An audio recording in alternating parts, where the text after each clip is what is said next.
The average advice for stock investing is this: stocks go up over time, so if you just hang on, you'll be fine. Sounds a lot like Bitcoin, right? That's the narrative behind most people's portfolio.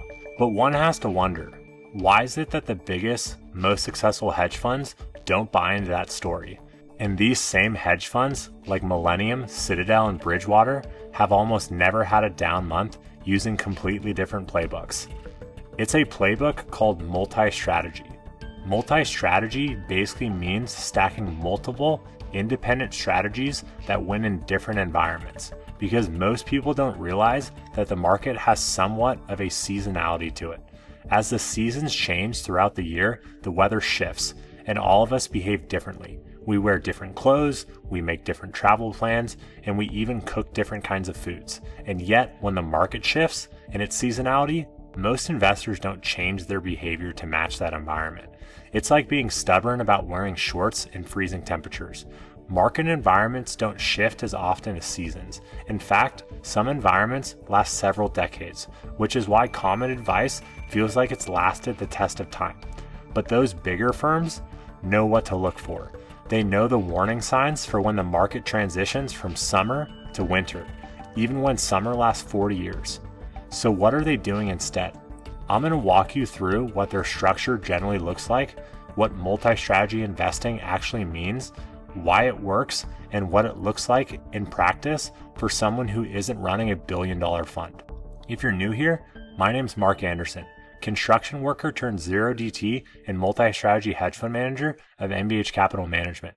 I've sold over $100 million in 0DT premium across 1,000 consecutive market days. I make these videos to help investors understand how markets actually work like the big hedge funds perform in them. Before we get into specific strategies, I want to clear up a few things. Multi-strategy is not own more stuff. It's run different engines that win in different weather. Maybe it's long-short equities. Maybe it sells options. Maybe it follows trends. When that one approach fits the environment, returns look great. When the environment changes, that same fund can just grind down for months or years. There is nowhere else for the returns to come from. A multi-strategy fund runs multiple, truly different strategies at the same time. Different edges, different time frames, and different return drivers. The key is that each strategy is as uncorrelated as possible to one another. What makes one strategy struggle is often what makes another strategy soar. So instead of an investor thinking, boy, I sure hope this one thing starts working again, the experience becomes something in the portfolio will kick in and do its job when things look rough. And what you get is a lower volatility. So when you're in a multi-strat, instead of just having buy and hold, you're also wearing things like carry, trend following, cross asset volatility. Each is designed to work different in different market phases. This doesn't necessarily mean multi-strategy wins every year. In a straight up line, a runaway bull market, 100% equity will usually do better. The trade-off is potentially giving up a big upside in easy years to avoid getting destroyed in hard ones. For most serious investors, that's the trade worth making. So what does a multi-strategy portfolio actually contain? Most serious multi-strategies approaches are built out on 4 big buckets. Strategy 1, equity and long-term option strategies. This is one that everyone recognizes first. Long-short equity, long-duration options, relative value strategies, structured option spreads. These strategies live in the equity ecosystem and they tend to do well when markets are uptrending or trending down. Implied volatility is elevated or price is chopping in a range that options can monetize. The catch is in a real crisis, they usually correlate with stocks. When everything equity is getting hit, these feel like pain too. You still want to maintain this bucket. It's often your main growth engine, but you don't want it to be your only engine. Strategy 2, carry strategies. Carry is the money you get paid for just holding an asset with no movement. Think of it like getting paid to wait. Bonds have an interest coupon. Dividend stocks pay you a dividend. Cash or money market provides a yield. Certain futures have a roll yield that you get paid to roll them from month to month.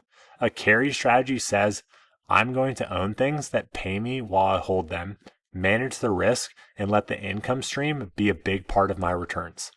These do best when the world is relatively calm.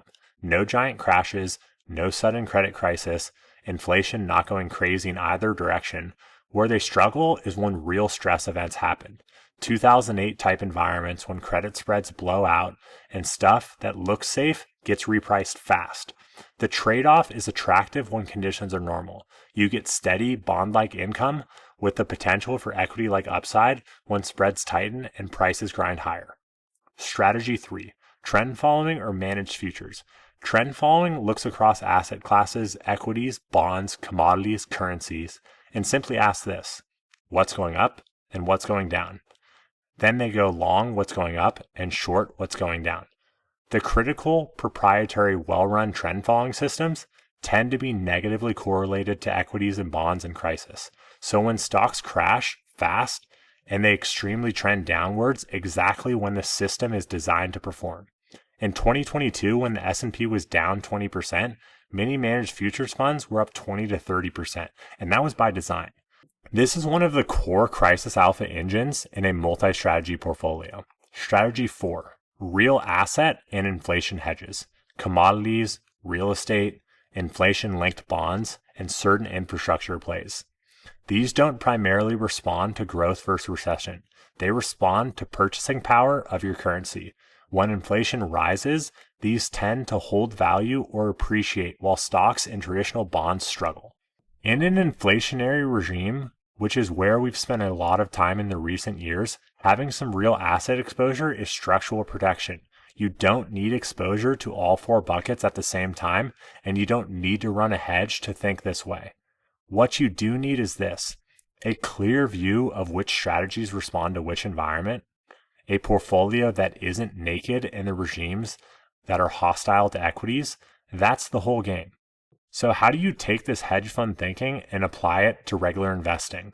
I like to think about it as 3 layers. Layer 1, your core equity exposure.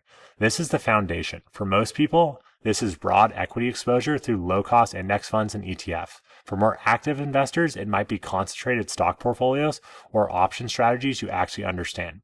This is the engine that works in most growth and deflation environments.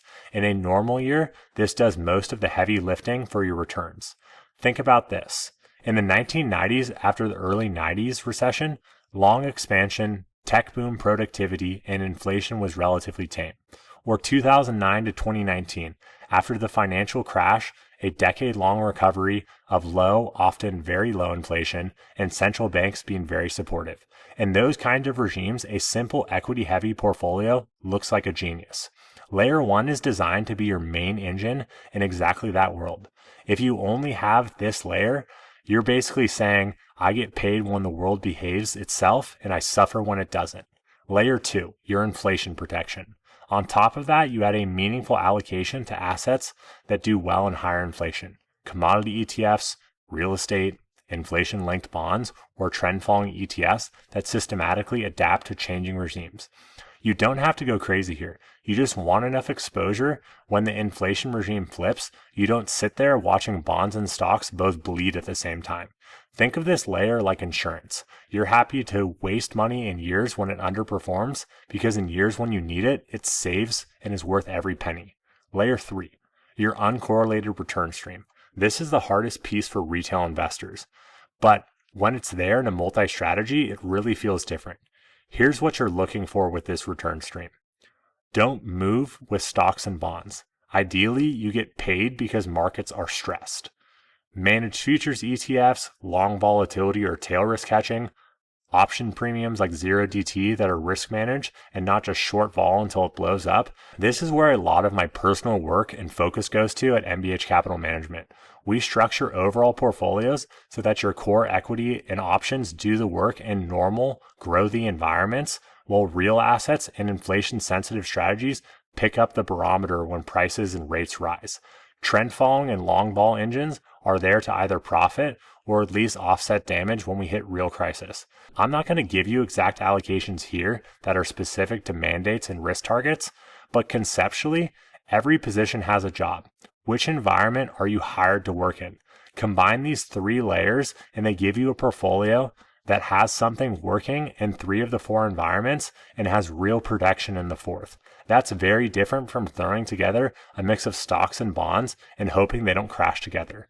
Remember, when I mentioned the hedge fund millennium, well, they've only had one down month since 2018, 8 straight years, and that one down month was minus 0.1%. That's what a portfolio looks like when it's built from the ground up, to always have something working. You don't need $1 billion fund or an army of PhDs to borrow that idea. Multi-strategy investing is not a product to buy, it's a framework to think with. 4 types of strategies: equity and options, carry, trend following, and real assets, mapped to 4 different market environments. Your goal is to not win every quarter. Your goal is this: shorten the time you spend underwater and drawdown. Avoid portfolio level catastrophe and make calmer, better decisions because you're not operating from pain. That's how you build an investment portfolio with a graph that steadily goes up and to the right. If this video helped you learn more about multi-strategy and you're curious of how it gets implemented in real life and how we implement it for clients, there's 2 links in the description below. One, to book a call directly with our team at MBH Capital Management to discuss MBH Fund 1, our 0DTE strategy, and MBH Fund 2, our multi-strategy approach. There's also a second link to subscribe to our newsletter to keep up with our performance of the fund, learn more about our latest research, and attribution for our individual strategies. You can also subscribe to our YouTube channel in the link below. We'll see you guys on the next one.